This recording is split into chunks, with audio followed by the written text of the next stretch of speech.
দিল্লিতে শেখ হাসিনার প্রেস কনফারেন্সের বক্তব্যে ভারতের কোনো সমর্থন নেই কোনো সম্পৃক্ততাও, আনুষ্ঠানিকভাবে জানিয়েছেন জয়সওয়াল। গণমাধ্যম শক্ত থাকলে গণতন্ত্র টেকসই হবে বলেছেন বিএনপি মহাসচিব ও স্থানীয় সরকার মন্ত্রী মির্জা ফখরুল ইসলাম আলমগীর। তথ্যমন্ত্রী জহিরুদ্দিন স্বপন বলেছেন, সরকার টেকসই, দায়িত্বশীল ও স্বাধীন গণমাধ্যম প্রতিষ্ঠায় বদ্ধপরিকর।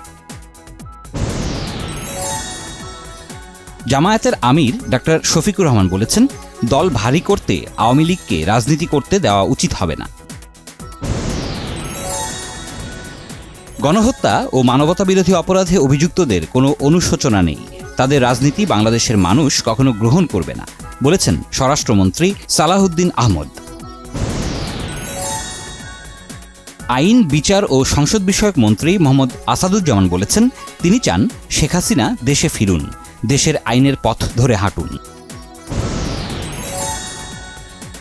সরকারের কূটনৈতিক ব্যর্থতায় দিল্লিতে সংবাদ সম্মেলন করার সাহস পাচ্ছে পলাতক শেখ হাসিনা সহ ফ্যাসিস্ট শক্তিগুলো, অভিযোগ নাহিদ ইসলামের।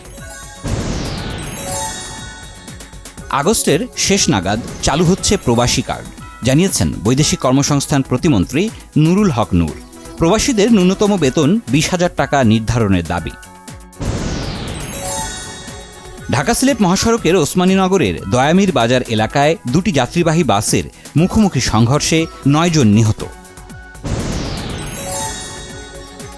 বগুড়ার এরুলিয়ায় নিয়ন্ত্রণ হারানো বাসের চাপায় রাস্তার পাশে অপেক্ষমান 7 শ্রমিক নিহত। আলাদা দুর্ঘটনায় প্রাণ গেছে স্বামী স্ত্রীর।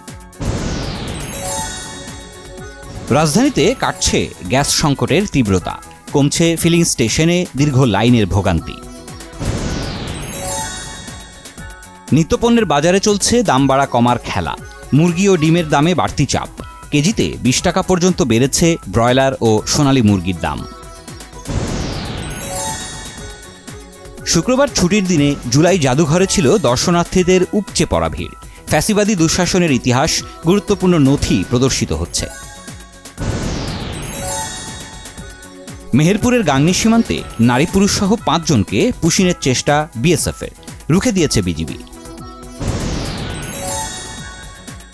সাকিবের দেশে ফেরার আর কোনো সুযোগ নেই, তিনি ক্রিকেটার থেকে রাজনৈতিক সত্তা বেছে নিয়েছেন বলেছেন ক্রীড়া প্রতিমন্ত্রী আমিনুল হক।